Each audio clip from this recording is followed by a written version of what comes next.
नमस्कार, आप देख रहे हैं न्यूज ग्राउंड जीरो। मैं हूं पंकज सोनी।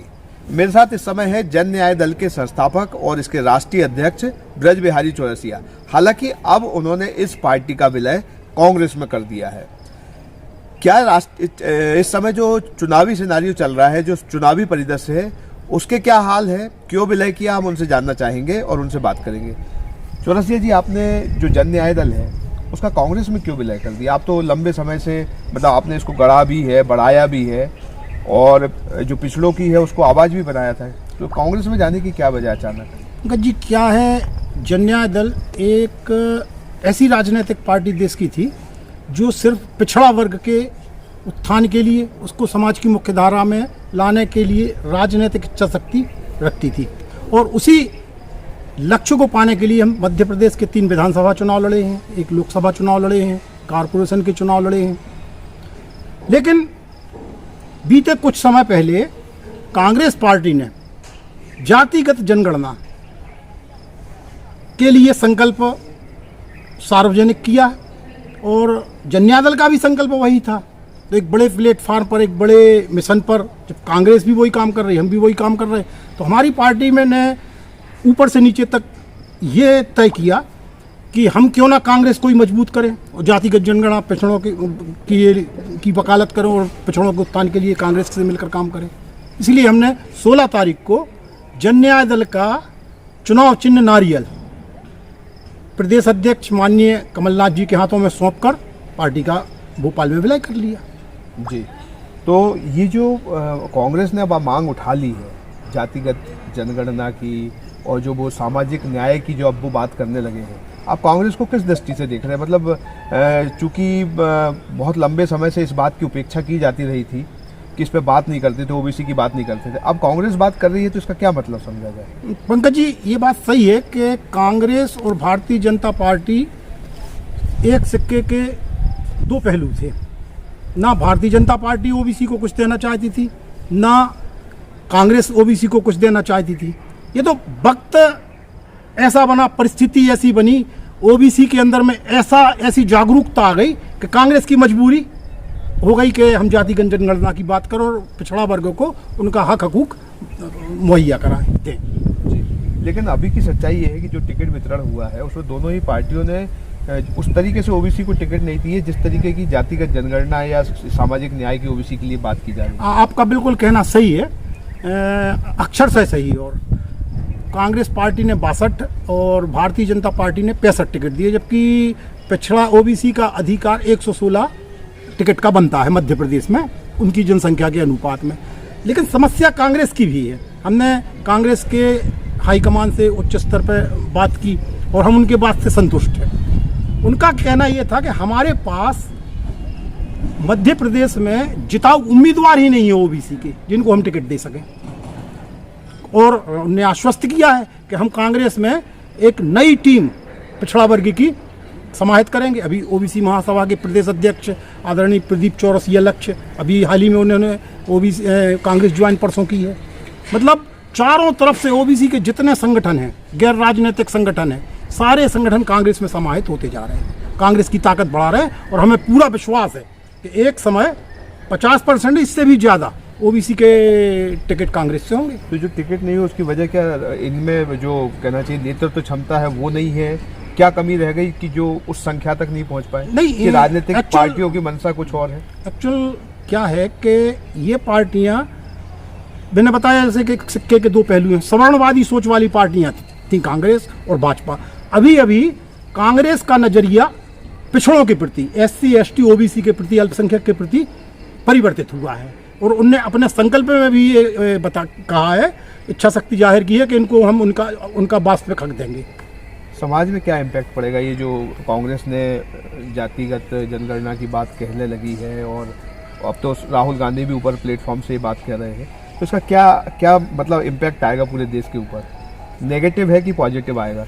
क्योंकि कई लोगों ने ये भी कहा कि जातिगत जनगणना से जब सामने आंकड़े आएंगे तो ये और डिवीज़न होगा समाज में। नहीं, ये वोट की राजनीति की बातें हैं। सच्चाई ये है कि जातिगत जनगणना का जो की इच्छा शक्ति कांग्रेस ने दिखाई है, अगुवाई कांग्रेस कर रही है। आप मान के तय मानिए कि 2024 में इंडिया की देश में प्रचंड बहुमत से सरकार बनने जा रही है। रही मध्य प्रदेश की बात, तो मध्य प्रदेश में भी कमलनाथ जी की सरकार बनने में ओबीसी का अहम रोल रहने वाला है। ओबीसी लामबंद है कांग्रेस के पक्ष में इस समय। जी, अच्छा, थोड़ा सा बात करते हैं सागर के सिनारियों पे आते हैं। सागर में एक ही पार्टी, मतलब एक ही परिवार को दोनों पार्टियों ने टिकट दे दिया, इसे कैसे देखते हैं? मतलब लोगों में जो नाराजगी दिख रही है, आप मानते हैं कि नाराजगी है या नहीं है? या जो सुनने में आ रहा, कई लोग खड़े हुए हैं इसी बात को लेके कि साहब दोनों पार्टियों ने एक ही जगह टिकट दे दिया है? देखो, आपका क्या परसेप्शन है? हमारा ऐसा मानना है कि एक परिवार में टिकट देना कोई मुद्दा नहीं है। कांग्रेस की विचारधारा अपनी विचारधारा है, भारतीय जनता पार्टी की विचारधारा अपनी विचारधारा है, और सुनील जैन लंबे समय से कांग्रेस के कर्मठ रहे हैं, विधायक भी रहे हैं। उनकी पत्नी निधि जैन, जिन्हें कांग्रेस पार्टी ने अभी हाल में प्रत्याशी बनाया है अपनी पार्टी से, तो निर्विवाद बात है, अभी कुछ ही माह पहले, एक साल पहले ही महापौर का चुनाव लड़ी थी वो कांग्रेस से जी। तो उनकी प्रति पार्टी के प्रति प्रतिबद्धता पर संदेह नहीं किया जा सकता है। और आदमी तरह तरह की बातें करते हैं, चुनाव का समय है, एक अलग विषय है, लेकिन मैं नहीं मानता हूं कि आम जनमानस में, सागर नगर के मतदाता में, बहुत प्रबुद्ध मतदाता है सागर नगर का, इसमें परिवारवाद को लेकर कोई शिकवा शिकायत है, ऐसी कोई बात नहीं लगता।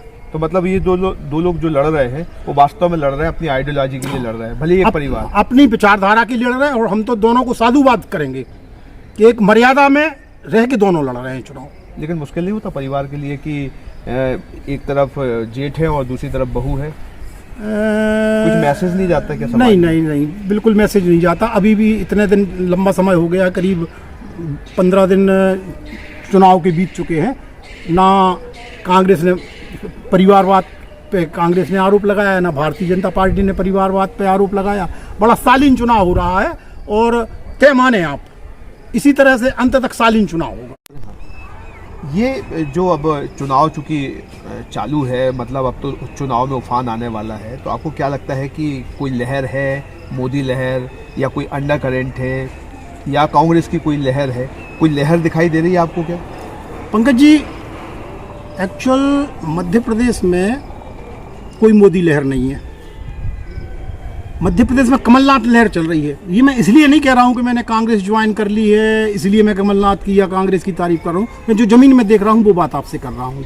कमलनाथ की लहर है, और भारतीय जनता पार्टी के खिलाफ जो सत्ता विरोधी रुझान है, वो आग में घी का काम कर रहा है। कमलनाथ 160-170 सीट से प्रचंड बहुमत से सरकार बनाने जा रहे हैं मध्य प्रदेश में। लेकिन ये लाडली बहना योजना है, ये तो मतलब वो महिला डरी हुई है कि अगर भाजपा सरकार गई तो अभी ये सारी योजनाएं बंद हो जाएंगी। पंकज जी, लाडली बहना का या किसी भी योजना का सरोकार इस चुनाव में नहीं है। जनता, मतदाता बहुत प्रबुद्ध है, बहुत समझदार मतदाता है, मध्य प्रदेश का भी और सागर का भी बहुत समझदार मतदाता है। वो समझता है कि चुनावी योजनाएं हैं। लाडली योजना चल रही है, उनकी नारी सम्मान योजना भी है। नारी सम्मान योजना भी है।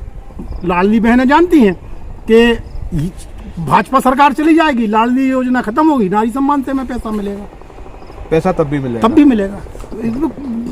ये मुद्दे नहीं है। लेकिन ये जो महंगाई का मुद्दा, भ्रष्टाचार, बेरोजगारी, ये मुद्दे कितने हावी हैं इस चुनाव में? इस चुनाव में ये मुद्दे असरकारक हैं। कमलनाथ जी का बिजली वाला 100 यूनिट तक, और सबसे ज़्यादा गैस सिलेंडर वाला असर कर रहा है, सबसे ज़्यादा असर कर रहा है। महंगाई आसमान पर है, जनता त्रस्त है, जनता खुद बदलाव चाह रही है।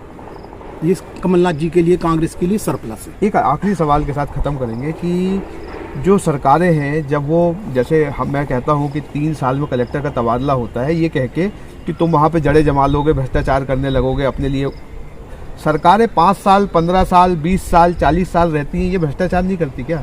ये गड़बड़ियाँ, इनकी जड़ें नहीं जमती क्या? इनमें नहीं परिवर्तन होना चाहिए हर 5 साल में? जनता राजस्थान पैटर्न लेकर आए कि हर 5 साल में बदले? पंकज जी, बिल्कुल बदलाव होना चाहिए, चाहे कांग्रेस की सरकार हो चाहे भाजपा की, हर 5 साल बाद बदलाव होना चाहिए।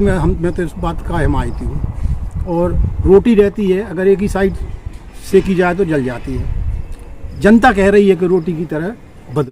चूंकि एक सवाल और रह गया था सागर को लेकर के कि सागर में क्या स्थिति रहने वाली है, क्या समीकरण देखते हैं, क्या इस बार निर्दलीय कुछ हलचल मचाएंगे, क्योंकि झाड़ू भी अब है मैदान में, क्या लगता है आपको? पंकज जी, पहली चीज तो जो सम्माननीय पत्रकार मित्र हैं हमारे उमेश यादव जी और मुकेश जैन ढाना जी आम आदमी पार्टी से हैं, ये जो चुनाव लड़ रहे हैं ये चाबी कमला बुआ के पैटर्न पे चुनाव लड़ने का प्रयास कर रहे हैं।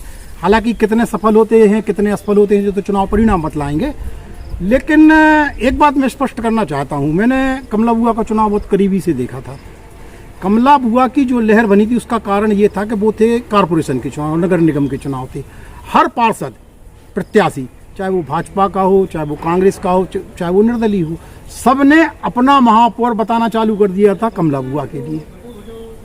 अपने प्रत्याशियों से, भाजपा वाला अपने प्रत्याशी से, कांग्रेस वाला अपने महापौर प्रत्याशी से संतुष्ट नहीं था, जनता उनको स्वीकार नहीं कर रही थी। इस स्थिति में कमला बुआ की लहर चली थी, वो स्थिति अब इस चुनाव में नहीं है। रही बात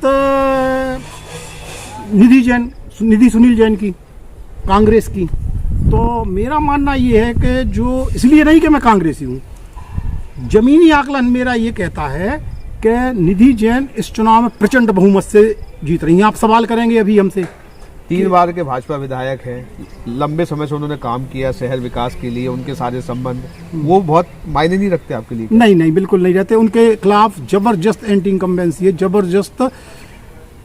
सबसे बड़ा आरोप उनके ऊपर, वो विकास की बात करते हैं, सबसे बड़ा आरोप उन पर यह है कि 1600 से 2000 करोड़ के बीच स्मार्ट सिटी में खर्च हुए हैं। श्रेय वो ले रहे हैं, उनका कोई श्रेय नहीं है। लेकिन इसके बाद हम सवाल कर रहे हैं, जनता उनसे सवाल कर रही है कि मात्र 3-4 वार्डों में सारा पैसा क्यों खर्च हो गया? गरीब, दलित, पिछड़े, इन वार्डों में स्मार्ट सिटी का कोई काम नहीं हुआ, ऐसा क्यों? जवाब देना चाहिए। आप कॉरिडोर की बात कर रहे हैं, तालाब के बीच बनाने वाली, ये व्यर्थ का आपने पैसा डुबाया है कमीशनखोरी के विकास के लिए। आपसे जनता सवाल कर रही है, जनता की तरफ से मैं सवाल कर रहा हूं कि क्या किले से लगकर, सिटी कोतवाली से लगकर परकोटा तक, किले की जो 25-30 फुट जगह अतिक्रमण में है, उसको साफ करके रोड नहीं बनाई जा सकती थी, ट्रैफिक कन्वर्ट नहीं किया जाता? क्या जरूरत थी कॉरिडोर की? जबरदस्ती क्यों बनवाया गया वो? इसके बाद कितना जाम लग रहा है चकरा घाट पर। आगे बड़े बाजार की जो दुकान है, जो हमारी मतलब सराफी, कितनी सुंदर सराफी है, ये सब मिटना है आगे जाके। क्या होगा इनका? इस बारे में कोई योजना नहीं बनाई ने, ना सार्वजनिक की कोई योजना। पूरा का पूरा स्मार्ट सिटी का काम भ्रष्टाचार और भ्रष्टाचार के लिए किया गया है। सवाल आपने पूछा था निधि जैन के जीतने का, तो 3-4 कारण हैं और आप भी संतुष्ट हो जाएंगे उन कारणों से। सबसे पहले, निधि जैन एक सुसभ्य अच्छी महिला है। दूसरी चीज, अभी महापौर का चुनाव वो हारी है 1 साल पहले, और सागर का आम आदमी ये बात कहता है कि ये जीती महिला है और इसके लिए जबरदस्ती हराया गया है। भारतीय जनता पार्टी के नेताओं ने मिलकर जबरदस्ती हराया है, हर आदमी कहता है ये। वो सहानुभूति उसको जिताएगी, आप देख लेना, वो सहानुभूति निधि जैन को जिताएगी। अगली बात जो कही जाती, पहली बार कांग्रेस एक है, कांग्रेस पार्टी आप सागर विधानसभा में देखें एक है। जो मध्य प्रदेश में कमलनाथ की सरकार बनने वाली है, उससे जो फ्लोटिंग वोट 15,000-20,000 के करीब फ्लोटिंग वोट होती है, जो लहर में जाती है, जीतने वाले को हमें वोट देना है, वो पूरी की पूरी वोट कांग्रेस के पक्ष में आने वाली है। वो भी एक प्लस पॉइंट निधि जैन के साथ है। जैन समाज मैं महसूस कर रहा हूँ, बहुत मेरे जैन मित्र हैं, जैन समाज लामबंद है निधि जैन के पक्ष में। अब आप सवाल करेंगे कि क्यों लामबंद है? आपने सुना होगा मुनि महाराज लोग बोल रहे हैं, कई वीडियो में ये चल रहा है। नैनागिर गुजरात में जो उनका धर्म स्थल है, उसमें समूचे देश की, नैनागिर तो यहीं पे, वहाँ शिखर जी की बात करें? नहीं, शिखर जी नहीं, सम्मेत जी शिखर जी, जहाँ नहीं, गुजरात में वो तीर्थ स्थल है उनका। जो उस तीर्थ स्थल पे वो दर्शन नहीं कर पाते, चरणों के, आदिनाथ भगवान के दर्शन नहीं कर पाते हैं। ये उनका वीडियो का लब्बुलुआब है। समूचे धर्मगुरु उनके आह्वान कर रहे हैं भारतीय जनता पार्टी के प्रति उनका आक्रोश है और वो आक्रोश निधि जैन के पक्ष में वोट के रूप में परिवर्तित होने वाला है जैन समाज का। ब्राह्मण समाज की बात करते हैं, महापौर के चुनाव में ब्राह्मण कैंडिडेट जिताया है, क्या हश्र हो रहा है शहर का, हर आदमी अनुभूति कर रहा है। प्रबुद्ध ब्राह्मण, प्रबुद्ध जैन, नगर का हर प्रबुद्ध मतदाता निधि जैन को वोट डालेगा, बदलाव करेगा। इस बार कोई भी ब्राह्मण कैंडिडेट नहीं है मैदान में, 2 लोग हैं लेकिन वो एक निर्दलीय है, दोनों ही निर्दलीय है। तो आपको क्या लगता है इस बार ब्राह्मण वोट किधर शिफ्ट होगा? ब्राह्मण वोट हमारे हिसाब से इस बार पूरा मन बना चुकी है कांग्रेस के पक्ष में वोट करने के लिए। प्रबुद्ध मतदाता है ब्राह्मण, ब्राह्मण प्रबुद्ध मतदाता है। और एक बात मैं अंत में आपसे जरूर कहना चाहूँगा, अभी तक 90% ओबीसी मतदाता भारतीय जनता पार्टी का आधार वोट रहा है। सागर विधानसभा में ओबीसी मतदाता पूरी ताकत से निधि जैन को जिताने के लिए काम कर रहा है। सागर विधानसभा में नहीं, समूचे मध्य प्रदेश में ओबीसी मतदाता कांग्रेस के पक्ष में है, सिर्फ जातिगत जनगणना के संकल्प के कारण। बहुत धन्यवाद चौरसिया जी, आपने बात की। और ये है ब्रजबिहारी चौरसिया जी, जो राजनीति के विश्लेषक हैं, उनकी अपनी समझ है, अपनी जानकारियां हैं। वो उस हिसाब से कह रहे हैं कि जिस तरीके से जातिगत जनगणना का मुद्दा आया है, ओबीसी का मुद्दा आया है, ये पूरे मध्य प्रदेश में और सागर में बहुत बड़ा असर डालेगा। Pankaj Soni, news ground zero, Sagar. क्या आप अपने घर को सुंदर बनाना चाहते हैं? क्या आप दीवारों पर सीलन दीमक से परेशान हैं? क्या आप नया घर बनवा रहे हैं? तो आइए हमारे पास, मतलब मां शारदा एंटरप्राइजेस के शोरूम में हम देंगे आकर्षक समाधान। लाइफ टाइम चलने वाली 3D UV मार्बल की आकर्षक दीवारें। Deco Star, the leader of home decoration, Sagar का शोरूम मां शारदा एंटरप्राइजेस। हमारा पता है तिली राजघाट चौराहा, सोमनाथपुरम रोड, सागर। संपर्क करें रत्नेश जड़िया। मोबाइल नंबर 7000624396 और 9691987669।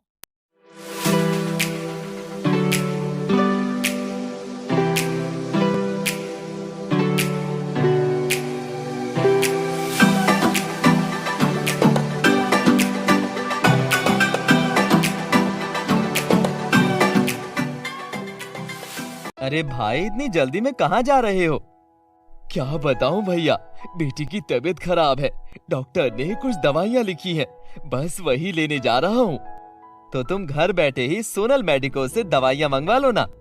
ये पूरे सागर सिटी में बहुत कम शुल्क में घर तक फ्री होम सर्विस में पहुँचाते हैं। बस उनको दवाई का पर्चा व्हाट्सएप कर दो। उनका नंबर है 9407253526 या 7804971313।